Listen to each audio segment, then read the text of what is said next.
Lotay MIDC मध्ये काल जो स्फोट झाला ना, त्याच्या संदर्भात उद्योग मंत्री म्हणून काय परिस्थिती? लोटे MIDCच्या संदर्भात जो स्फोट झाला त्याच्या संदर्भात जिल्हाधिकाऱ्यांना अध्यक्ष करून एक समिती नेमलेली आहे की त्याच्यामध्ये जो स्फोट झाला त्याचं कारण काय, निष्काळजीपणा झाला आहे की नाही. त्याच्यामध्ये स्वतः RDC आहेत, तिथले प्रांत अधिकारी आहेत आणि पोल्युशन बोर्डाचे तिथले अधिकारी आहेत. असं आपल्याला एक 8-15 दिवसामध्ये अहवाल देतील आणि कशामुळं नक्की स्फोट झाला हे चित्र आपल्यासमोर येईल. परंतु केमिकल झोन असल्यामुळं केमिकलच्याचमुळं हा स्फोट झालेला ही प्राथमिक माहिती मला देण्यात आलेली आहे. आज देखील एक ॲक्सिडेंट झालेला आहे, भीषण असा अपघात झालेला आहे. जिल्ह्याच्या दृष्टीने दुःखद घटना आणि त्याच्यामध्ये पहाटे 5 वाजताच मला याची कल्पना पोलीस अधीक्षक धनंजय कुलकर्णी यांनी दिली. त्याच्यानंतर स्वतः ॲडिशनल SP जयश्री गायकवाड त्या स्पॉटवर त्या ठिकाणी आहेत. मी देखील संपर्कामध्ये आहे. मी त्यांच्या नातेवाईकांशी देखील बोललेलो आहे. पण ही दुर्दैवी घटना आहे की नातेवाईकाच्या अंत्यविधीला जात असताना दुर्दैवानं हा अपघात झाला आहे. त्याच्यातनं 5 लोकांचा मृत्यू झाला आहे, 2 जखमी आहेत. तो कशामुळे झाला आहे तर त्याच्यामध्ये काही अनेक गोष्टी कळत आहेत की बांधणी नाही म्हणून काही तिथल्या मंडळींनी आक्षेप घेतलेला आहे. तिथं अजून रस्त्याचं काम नॅशनल हायवेचं सुरू आहे. तर त्या सगळ्या त्रुटी काय आहेत हे बघण्याच्या सूचना देखील मुख्य अभियंता जे नॅशनल हायवेचे आहेत शेलार त्यांच्याशी माझं सकाळी बोलणं झालेलं आहे. ते देखील स्वतः व्हिजिट करत आहेत आणि त्याच्यानंतर आपल्याला लक्षात येईल. आता ते लक्षात येऊन किती उपयोग आहे हा तर 5 जण त्याच्यामध्ये गेलेले आहेत. त्याच्यामध्ये दुर्दैवी घटना आहे. आत्ताच प्राथमिक त्याच्यावर बोलणं तो कशामुळे झाला आहे हे योग्य नाही. परंतु मी स्वतः त्याच्यावर लक्ष ठेवून आहे. आत्ता जिथे पोलीस अधीक्षक देखील पोचलेले आहेत रस्ता सुरक्षा बैठकीसाठी आणि त्याच्यातनं नक्की काय निष्पन्न होईल त्याच्यानंतर बोलणं उचित ठरेल. परंतु मला जे ॲडिशनल SPनी सांगितलं आहे की याच्यामध्ये जो चालक होता त्याच्यावर गुन्हा दाखल करणं हे आवश्यक आहे आणि ते गुन्हा दाखल करण्याची प्रक्रिया सुरू आहे.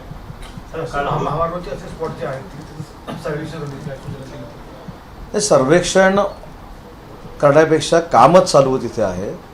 काम चालू असताना अर्धवट कामामुळं असेल, काही चुका कोणाकडनं झाल्या ते आता पहिल्या 4 तासामध्ये बोलून उपयोगाचं नाही, त्याचं पूर्ण माहिती घेऊ. पण सध्या तरी मला प्रायमा फेसी असं सांगितलं आहे पोलीस अधीक्षकांनी आणि अतिरिक्त पोलीस अधीक्षकांनी की याच्यामध्ये ड्रायव्हरवर गुन्हा दाखल करण्याची प्रक्रिया सुरू आहे. ड्रायव्हरवर गुन्हा दाखल होईल. परंतु ड्रायव्हरवर गुन्हा दाखल झाला अन्य कोणावर झाला तर शेवटी गेलेली लोकं आहेत ती काय परत येणार नाहीत. तर ही दुर्घटना परत घडू नये, याची पुनरावृत्ती होऊ नये यासाठी रस्ता सुरक्षा मंडळाची बैठक ही तातडीनं लावण्याच्या सूचना मी पोलीस अधीक्षकांना केलेल्या आहेत. पोलीस अधीक्षक तिथे पोहोचलेले आहेत. पोलीस अधीक्षक ती बैठक घेऊन तिथलं जे काय अजून वस्तुस्थिती आहे त्याचं ब्रीफिंग मला करतील. हाऊसबोटचं उदाहरण चालू झालं आणखी आणायचं आपण त्याच्या भाषणामध्ये भाट्यामध्ये काहीतरी अशा प्रकारचे काम पर्यटनाचं भाट्यामध्ये हाऊसबोट टर्मिनल करता येईल का ही पाहणी आपण करतोय आणि अजून 5 हाऊसबोट जर बचत गटाच्या माध्यमातून भाट्यामध्ये आल्या तर एक अतिशय निसर्गरम्य पर्यटनाचं ठिकाण हे रत्नागिरीमध्ये होईल आणि बचत गटाच्या माध्यमातून हाऊसबोट चालवणारा रत्नागिरी जिल्हा हा महाराष्ट्रातला पहिला जिल्हा असेल. जसे आता 2 हाऊसबोट बचत गटच चालवत आहेत. आता दुपारी महानगर गॅसवाल्यांची बैठक बोलवली ना, लोकांच्या अनेक तक्रारी पैसे उरजरा कनेक्शन मिळालं नाही, त्यानंतर तुमच्या CNGचा प्रॉब्लेम आहे. काय बैठक होईल? CNGच्या प्रॉब्लेमसाठी आणि महानगर गॅसच्या नागरिकांच्या ज्या अडीअडचणी आहेत त्याच्यासाठीच आज मी बैठक बोलवलेली आहे. या बैठकीमध्ये सगळ्यात महत्त्वाचा जो मुद्दा आहे की पावसाच्या अगोदर काही ठिकाणी रस्ते त्यांनी खणून ठेवलेले आहेत आणि ते डागडुजी ते करू शकलेले नाहीत. काही ठिकाणी वर पाईपलाईन टाकून ठेवलेली रस्त्याच्यावर, त्याचं नक्की ते काय करणार आहे. आणि अजून जो काय 10-12 दिवसाचा मान्सूनपूर्व आम्हाला पिरियड मिळतो आहे त्याच्यामध्ये तातडीनं ही कामं केली पाहिजेत यासाठी मी सूचना त्यांना देणार आहे. आणि दुसरी महत्त्वाची गोष्ट की CNGचं जे शॉर्टेज असल्यासारखं दिसतं आता खरं आहे की नाही याची खात्री देखील आज मी करून घेणार आहे. बऱ्याचशा वेळेला या CNG शॉर्टेजमुळे वादावादी देखील झालेल्या आहेत आणि जवळपास 2-3 किलोमीटर रांगा असतात. ते वाढवण्याच्या आता कसं आहे की मध्ये एक आपल्यासुद्धा बातमीनं रत्नागिरी जिल्ह्यामध्ये एवढं भयानक वातावरण तयार झालं की युद्धजन्य परिस्थितीमध्ये CNGचा तुटवडा रत्नागिरी जिल्ह्याला भासणार आहे. 3 किलोमीटर कशाला 8-8 किलोमीटरची रांग होती. तेव्हा माझी आपल्याला देखील विनंती आहे की एखाद्या गोष्टीची खात्री केल्याशिवाय जेव्हा आपण असं सोशल मीडियाला टाकतो त्याच्यामधनं देखील लॉ अँड ऑर्डर होते आणि तो जो लॉ अँड ऑर्डरचा प्रश्न निर्माण झाला तो त्यावेळी झाला. आणि त्यावेळी सोशल मीडियावर बातम्या काय आल्या की युद्ध आता सुरू झालेलं आहे, युद्धामुळं आता CNG फक्त रत्नागिरीचा जो तुटवडा होणार आहे त्याच्यामुळं असं सगळी लोक सोशल मीडियाची बातमी बघून रस्त्यावर आली. आता ते रस्त्यावर आल्यामुळं 10-10 किलोमीटरच्या ज्या रांगा लागल्या त्याला कसं काय CNG पंपवाला देखील गॅस देऊ शकतो. त्याच्यामुळे माझी आपल्याला देखील हात जोडून विनंती आहे की एखादी बातमी खात्री केल्याशिवाय आपण ज्यावेळी सोशल मीडियावर टाकतो त्याचे परिणाम देखील लॉ अँड ऑर्डरमध्ये होतात याचं देखील भान आपल्या सगळ्यांना असलं पाहिजे. जेवढी मागणी आहे तेवढा पुरवठा होत नाही ही वस्तुस्थिती आहे. जेवढी मागणी आहे तेवढा पुरवठा होत नाही ही वस्तुस्थिती निश्चित आहे. परंतु ती 10 किलोमीटर रांगांची नाही, ती 1 किलोमीटर 2 किलोमीटर रांगांपुरती. स्टेशन वाढवण्याचं 1 किलोमीटर ते स्टेशन गुणिले 3 चाललंय सगळं 1 किलोमीटर. स्टेशन पण त्यावेळी मात्र 7-8 किलोमीटरची रांग लागली. याचं कारण सगळ्यांनाच वाटलं आता दुसऱ्या दिवशी सकाळपासून CNGच सापडणार आहे. त्याच्यामुळे असं देखील होऊ नये याची दक्षता. नवीन आणखीन स्टेशन सुरू करण्याच्या दृष्टीने पण त्यांना ते महानगर नाही, आज मी त्यांच्याशी बोलणार आहे, नक्की त्यांची स्ट्रॅटेजी काय आहे. म्हणजे किती कनेक्शनचे पैसे घरगुती जे भरलेत आणि तुम्ही अजून लोकांना काय नाही हे 2 महत्त्वाच्या गोष्टी आहेत. एक CNG पंप आणि CNG कनेक्शन, ह्या 2 पातळीवर आजची बैठक आहे. लेले साहेब आता तुम्ही. अमित ठाकरेंनी पंतप्रधान मोदींना पत्र लिहिलेलं आहे. शस्त्रसंधी झालेली आहे पण हा जल्लोष जो होतोय भारतामध्ये तो कुठेतरी मनाला वेदनादायी आहे असं त्यांचं म्हणणं आहे. याबाबत मला असं वाटतं की हा जल्लोष नाही आहे. तिरंगा यात्रा काढून, तिरंगा रॅली काढून अख्खा देश हा सैनिकांसोबत आहे. सैनिकांनी केलेली कर्तबगार कामगिरी यांना आम्ही मानवंदना देतोय आणि त्याच्यासाठी सैनिकांचं मनोबल वाढवण्यासाठी सैनिकांमध्ये आहे ती ऊर्जा दृढ करण्यासाठी किंवा वृद्धिंगत करण्यासाठी जर नागरिकांनी रस्त्यावर येऊन त्यांना मानवंदना देण्याचा जर निर्णय घेतला त्याच्यामध्ये कुठेही गैर नाही. कुठेही जल्लोष म्हणून हा कार्यक्रम होत नाही. हा तिरंगा रॅली म्हणून कार्यक्रम होतो आणि तिरंगा रॅली हातात तिरंगा घेऊन नागरिकांना कुठेही जाण्याचा अधिकार आहे. त्याच्यामुळं जल्लोष हा शब्दप्रयोग करण्यापेक्षा ही जी रॅली आहे त्या रॅलीकडे सकारात्मकदृष्ट्या आपण बघितलं पाहिजे. ऑपरेशन सिंदूर हे अजून थांबलेलं नाही असं स्वतः राजनाथ सिंह साहेबांनी सांगितलेलं असल्यामुळं जर तुम्ही आमच्यावर दहशतवादी हल्ला कराल तर त्याला आम्ही युद्ध मानू असं धाडस करणारे आपले नरेंद्र मोदी साहेब आहेत. त्याच्यामुळं मला असं वाटतं की तिरंगा यात्रा ही सैन्याचं मनोबल उंचवण्यासाठी केलेली एक विधायक यात्रा आहे. महापालिका निवडीसंदर्भात उभाटाने काही पदाधिकारी नेमले, महापालिकेच्या निवडणुकीमध्ये जबाबदारी दिले. मिशन महापालिका कसं बघतं एकंदरीत याचं? काय नुसतं बघतोय, बघण्यापलीकडे काय करणार आता सांगा. कोण पदाधिकारी आहेत, कोण पदाधिकारी आहेत, ते निवडणुकीपर्यंत किती तिकडे राहतील, जबाबदारी दिलेले किती इकडे येतील हे जर बघतोय. आणि कितीही पदाधिकारी नेमले तरी मी दाव्यानिशी सांगतो की स्थानिक स्वराज्य संस्थांच्या निवडणुका ज्यावेळी होतील ते मुंबई महानगरपालिकेपासून महाराष्ट्रातल्या सगळ्या नगरपालिका थेट रत्नागिरीपर्यंतच्या या सगळ्या महायुतीनं जिंकलेल्या आपल्याला दिसतील. सर काल रायगडमध्ये तटकरींनी भरत गोगावलेंची नक्कल केलेली रुमाल आला होता.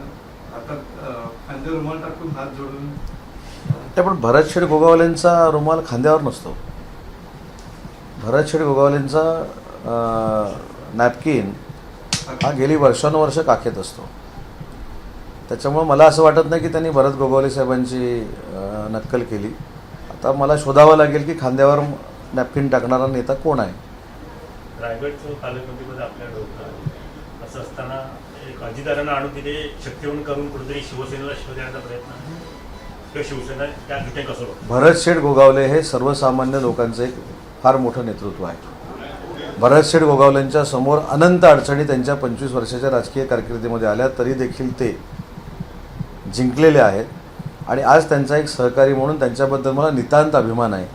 एक सर्वसामान्य कुटुंबातला माणूस, कसलीही राजकीय पार्श्वभूमी नसलेला माणूस वंदनीय बाळासाहेबांच्या नेतृत्वामुळं राज्याचा कॅबिनेट मंत्री होतो.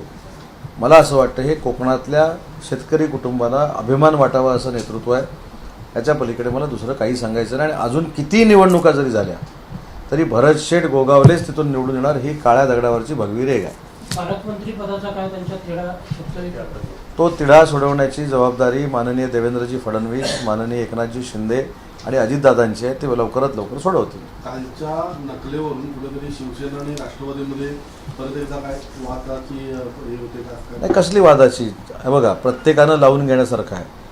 आमचे भरत शेठ कॉन्फिडेंटली, आत्मविश्वासानं त्यांचा नॅपकिन आहे तो खांद्यामध्ये ठेवतात आणि काखेमध्ये ठेवतात आणि त्यांची वर्षानुवर्षाची एक वेगळी स्टाईल आहे. रांगडा आमचा रायगडचा नेता भरत शेठ गोगावले आहे आणि भरत शेठ गोगावलेंची नक्कल त्यांनी केली असं मी मानत नाही, कारण भरत शेठ गोगावले असा कधी नॅपकिन टाकतच नाही. भरत शेठ गोगावले कसा नॅपकिन ठेवतो तुम्हाला सगळ्यांना माहिती आहे आणि तो आत्मविश्वासाचा नॅपकिन आहे असं मला वाटतं.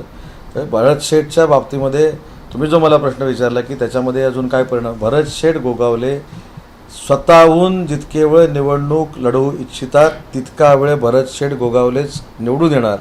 ही पुन्हा एकदा सांगतो की काळ्या दगडावरची भगवी रेघ आहे. तिथे त्या मतदारांना कोणी किती शक्तीप्रदर्शन केलं मी असं ते म्हणत- गावात होणार नाही. शक्ती प्रदर्शन हे महायुतीचं होतं. त्यांनी राष्ट्रवादी काँग्रेसचे पर्सनल घेतलं. पण राष्ट्रवादी काँग्रेस पार्टी महायुतीत आहे ना. अजितदादा आणून त्यांनी वेगळा त्यांनी हे संदेश- त्यांना धन्यवाद दिले पाहिजे. त्यांनी भरत शेठ गोगावले साहेबांची ताकद वाढवली महायुतीतली. नक्कल चुकले तडकरींचे मी असं म्हणत नाही. मी मोठ्या नेत्याबद्दल कसं बोलू शकतो? तुम्ही बोलू शकता. नॅपकिनची किशोर मोरे साहेब मला असं म्हणाले की राष्ट्रवादी काँग्रेस पार्टीचा मेळावा झाला अजितदादांच्या, हा भरत शेठ गोगावलेंना शह आहे का? नाही. भरत शेठ गोगावलेंची ताकद प्रचंड वाढली ना. राष्ट्रवादी काँग्रेस पार्टीनं भरत शेठ गोगावलेंच्या मागं आता राष्ट्रवादी काँग्रेस पार्टी ठेवण्याचा निर्णय घेतलेला आहे. तर भरत शेठचं मताधिक्य आता 50,000च्या पुढे गेलं. तर आम्हाला दुःख वाटण्याचं काय कारण आहे? आणि मी म्हणूनच सांगितलं की हे महाविकास आघाडीसाठी आहे, ज्यांनी मेळावा घेतला त्यांच्यासाठी नाही. कितीही लोक एकत्र आली, भरत शेठ गोगावलेंच्या विरोधामध्ये कितीही लोक त्यांचा पराभव करण्यासाठी एकत्र आली, तर त्यांचा मित्र म्हणून मी जाहीरपणानं सांगतो की भरत शेठ गोगावलेच निवडून येणार आणि या स्थानिक स्वराज्य संस्था देखील भरत शेठ सांगतील त्याच निवडून येणार. त्यांच्या मुलीने याचा स्टेटस ठेवला की खऱ्या अर्थानं म्हणजे रुग्णाची ताकद काय असते, नॅपकिनची ताकद काय असते की तुम्हाला दिसेल. कोणी? भरत शेठच्या मुलीने. नाही, मी काय सांगितलं, भरत शेठच्या चिरंजीवांनी काय स्टेटस ठेवावा हा लोकशाहीतला त्यांचा एक भाग आहे. मी त्यांचा एक सहकारी म्हणून सांगितलं आणि मी कालच्या मेळाव्याला महायुतीची ताकद वाढवणारा मेळावा असं समजतो. भरत शेठना अडचणीत आणणारा मेळावा असं मी समजत नाही. महायुतीची ताकद वाढवणारा मेळावा. गंमत बघा, रायगड जिल्ह्याचा मी पालकमंत्री होतो. 7च्या 7 जागा महायुतीनं जिंकल्या. त्यातली एक भरत शेठ गोगावले म्हणजे शिवसेना, महेंद्र थोरवे म्हणजे शिवसेना, महेंद्र दळवी म्हणजे शिवसेना, महेश बालदी BJP, प्रशांत ठाकूर BJP आणि रविशेठ पाटील BJP आणि एक NCP. त्याच्यामुळे आमची महायुतीची प्रचंड ताकद आहे. ती वाढवण्यामध्ये आता स्नेहलताई जगतापांना घेऊन त्याच्यामध्ये ती वाढ झालेली आहे. त्याच्यामुळे अजून सुरक्षित मतदारसंघ झाला भरत शेठ गोगावले साहेबांचा. आणि भरत शेठ गोगावले साहेबांनी काय सांगितलं की माझ्या काखेमध्ये असलेला जो नॅपकिन आहे तो सर्वसामान्यांचा आहे. त्यांनी त्याच्यावर प्रतिक्रिया दिली. ABP माझा, उघडा डोळे बघा नीट.